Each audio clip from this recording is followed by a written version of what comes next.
Beruntunglah kalian kalau kalian bisa dekat dengan para habaib. Beruntunglah kalian kalau kalian bisa bertatap muka dengan para habaib. Kalau Abdullah atau Ubaidullah atau Ubaidillah bin Ahmad itu disebutkan dalam 4 kitab ini, maka saya akan taslim menyerah. Assalamualaikum warahmatullahi wabarakatuh. Alhamdulillahirabbil alamin. Assalatu wassalamu ala nabiyyina Muhammadin wa ala alihi wa sahbihi ajma'in. Amma ba'du. Teman-teman yang dimuliakan oleh Allah Subhanahu wa taala, kita bertemu kembali di channel Cahaya Hidayah. Nah, teman-teman, jadi di video kali ini saya akan membahas kembali yaitu tentang terkait Habib-Habib Ba'alawi, di mana mereka ini kalau berceramah itu suka mendoktrin yaitu jamaahnya. Yaitu seperti kalian ini wajib mencintai Habib-Habib, yang dimana Habib-Habib tersebut itu adalah zuriat Nabi SAW. Kurang lebih seperti itu mereka, teman-teman. Lalu kemudian kalian ini beruntung warga Indonesia ya. Karena apa? Karena telah melihat cucu Nabi SAW. Aduh, udah mulai gedabrus, teman-teman. Ya, mereka ini kan ingin dihormati, ingin dipuja-puja. Lalu kemudian mereka ini akan meminta-minta dengan paksa, bahkan istrinya pun akan diserahkan kepada oknum Habib. La haula wala quwwata illa billah. Nah, teman-teman, jadi memang kita membahas tentang terkait masalah pendawiran yang semakin marak di tengah-tengah kaum muslimin, ya kita harus membentenginya. Karena apa, teman-teman? Ya kasihan kaum muslimin ini yang tidak tahu yang mengenai mereka ini, bahwasanya mereka ini selalu memperalat ataupun mempergunakan orang-orang pribumi ini, kaum muslimin ini sebagai mesin-mesin ATM mereka yang bisa dimintai kapan saja. Nah, oke teman-teman, kita langsung saja mari kita simak, yaitu ada oknum Habib yang benar-benar al-Ghedabrusi kalau mereka ini berceramah. Ya, tentunya ini adalah doktrin-doktrin yang menyesatkan dari mereka. Oke teman-teman, kita langsung saja ya, mari kita simak videonya. Beruntunglah kalian kalau kalian bisa dekat dengan para habaib. Beruntunglah kalian kalau kalian bisa bertatap muka dengan para habaib. Al-Habib Abdul Qadir bin Ahmad Al-Fuqi, seorang wali kutub dari kota Jeddah, rahimallah rahmatal ahbrar. Beliau mengatakan, bakat min ahli Indonesia. Beruntunglah kalian, hai orang-orang Indonesia. Kenapa? Karena mata kalian sering menatap anak cucu baginda Nabi Muhammad SAW. Al-Habib Ali bin Muhammad Al-Habasyi, beliau mengatakan, bakat man ra'ahum aw ra'a man ra'ahum. Beruntunglah kalian kalau kalian memandang anak cucu Nabi Muhammad, kemudian mereka memandang kakeknya, sampai mereka memandang Fadhil Mujaddam, Sayyidina Imam Al-Muhajir ilallah, sampai terus bersambung menatap muka Habibina Muhammad. Masya Allah. Ini adalah satu karunia ibadah Allah. Ini adalah satu nikmat. Al-mahabbah kepada dzurriyyah tidak perlu dalil, sudah. Nah, teman-teman yang dimuliakan Allah Subhanahu wa taala, jadi kata oknum Habib ini mengatakan ya bahwasanya beruntunglah kalian yang melihat ataupun yang memandang wajah Habib-Habib zuriat Nabi sallallahu alaihi wasallam. Aduh, beruntung bagaimana, teman-teman? Lalu mereka ini kalau berceramah itu suka dawir, suka dongeng-dongeng khurafat. Apa yang bisa kita ambil ilmu dari mereka? Jadi beruntungnya itu dari mana? Dari sisi mana ya, teman-teman ya? Nah, selain itu kita malah jadi buntung ya, teman-teman. Dimintai yaitu uang ya dari oknum tersebut, yaitu meminta uang kepada jamaahnya, memalak, itu sudah pasti. Jadi ini beruntung dari mana, teman-teman ya? Jadi malah kita ini malah jadi rugi ya ketika mereka ini menyampaikan yang katanya adalah ceramah, tapi apa yang disampaikan itu malah dongeng khurafat.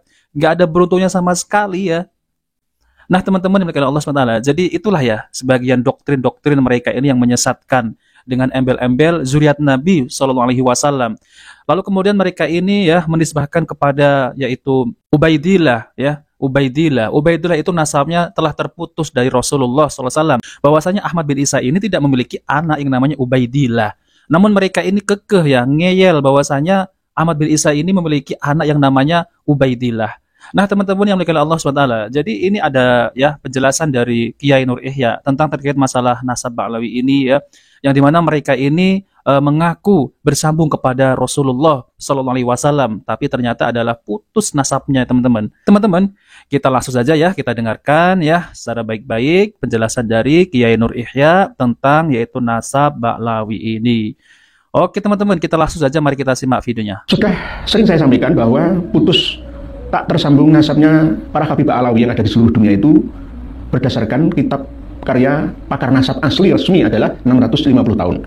Bisa juga lebih, karena 650 tahun ini masih belum 100% sahih karena Imam Muhammad As-Samarqandi atau Syekh atau Sayyid Muhammad As-Samarqandi Al-Madani ini hanya menukil dari sebuah catatan para santri yang ada tanpa menverifikasi sumbernya. Dari mana, lalu kitabnya apa? Di sini hanya sekedar disebutkan saja tanpa beliau menverifikasi referensinya. Ya. Ini sudah pernah saya sampaikan dalam beberapa pertemuan yang lalu bahwa Imam atau Syekh atau Sayyid Muhammad As-Samarqandi Al-Madani yang wafat tahun 996 resmi seorang alamah dan nasabah. Kalau pertama kali rujukannya ke Syekh Ali bin Abu Bakar As-Sakron bin Abdurrahman Asgar itu bukan pakar nasab, tetapi ahli tasawuf internal kalangan Ba'alawi sendiri, cucunya Habib Abdurrahman As-Sagaf. Tetapi ini eksternal, resmi alamah nasabah asli. Jadi ini yang bisa dijadikan sebagai pegangan. Adanya khatun nasabah mausukum bih yang bisa dipercaya. Tetapi walaupun begitu masih belum bisa sahih 100% karena sumbernya masih belum diverifikasi. Bahkan berubah-ubah antara manuskrip satu dengan yang lainnya, antara versi cetakannya dan versi manuskripnya. Kita buktikan. Di dalam kitab Tuhfatut Thalib bi Ma'rifati man yantasibu ila Abdillah wa Abi Thalib, mulai halaman 76. Wa amma Ahmad bin Isa bin Muhammad Al-Uraidi, faqala Ibnu Inabah, pengarang kitab Umdah, yaitu memiliki anak Abu Muhammad Hasan Ad-Dallal bin Muhammad bin Ali bin Muhammad bin Ahmad bin Isa Ar-Rumi. Jadi Imam Ahmad ini memiliki anak yang bernama Muhammad.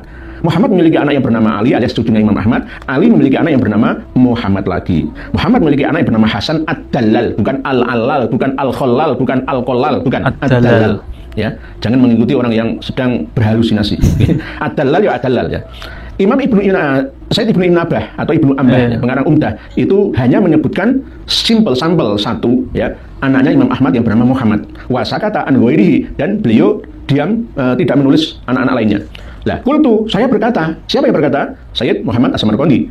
Ra'aitu fi ba'di ta'aliq. Saya melihat sebagian catatan-catatan ya, mungkin ore-orean santri gitu ya. Atau mungkin saya temukan di mana ya. Suratu inilah bentuknya. Qala al-muhaqqiquna bihadzal fan min ahli Yaman wa Hadramaut. Para ulama ahli penyalin ya, pentahqiq kitab masalah ini ya dari penduduk Yaman dan Hadramaut, seperti Kal Imam Ibnu Samurah. Nah, ternyata Ibnu Samurah dalam Tabaqat Fuqaha'il Yaman tidak menyebutkan. Tapi Sayyid Muhammad As-Samarqandi menyebutkan. Nah, ini namanya tidak menverifikasi referensi yang beliau sebutkan sendiri, hanya sekedar mencatat apa yang ia temukan catatannya itu.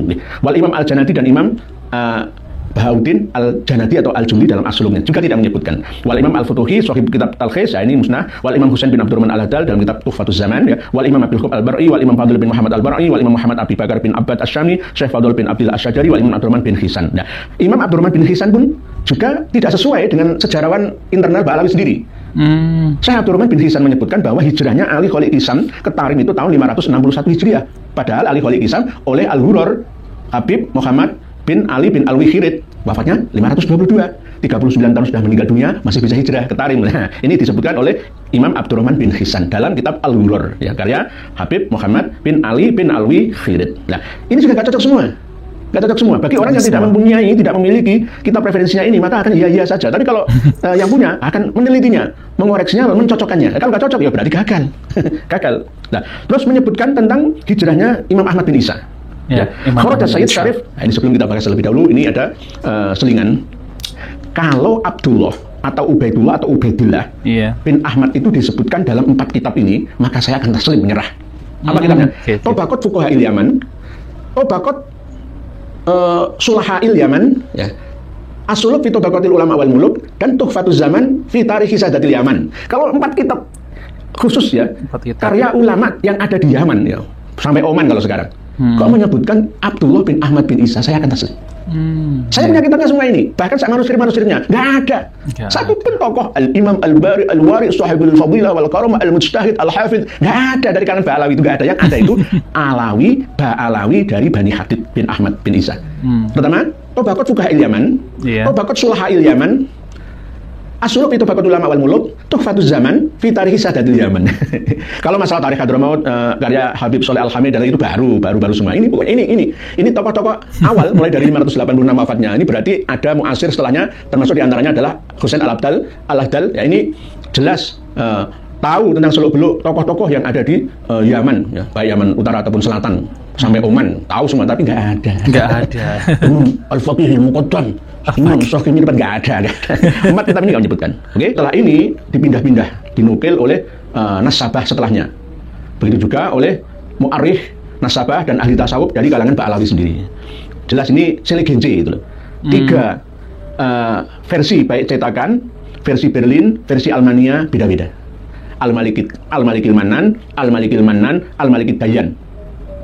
Ada Muhammad bin Ali Al-Faqihil Muqaddam, tidak ada Muhammad bin Ali Al-Faqihil Muqaddam, tidak ada Muhammad bin Ali Al-Faqihil Muqaddam.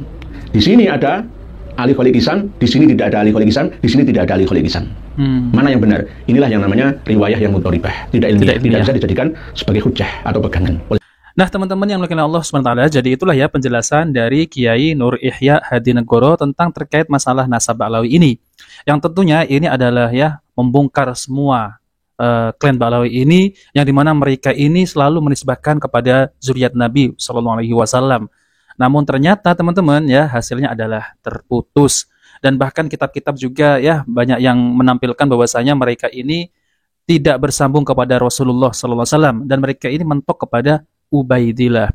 Apalagi ya teman-teman ya, seperti Oknum Habib tadi ya, yang dimana Oknum Habib tadi ini wah seakan-akan warga Indonesia ini beruntung sekali ya, yang bisa melihat cucu Nabi SAW. Aduh, hari gini ngomong kayak gitu ya teman-teman, itu udah basi lah seperti itu ya.